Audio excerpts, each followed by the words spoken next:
বাবা তো বাসায় নেই। ফ্যান না থাকাতে ভালোই হয়েছে। আমি এসেছিলাম আপনার কাছে।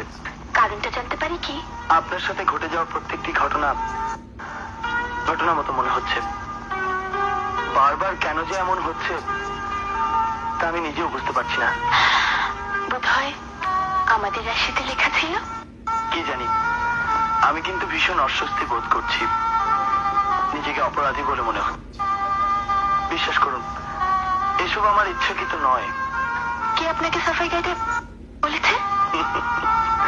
আপনি দেখছি এখনো রেগে আছেন।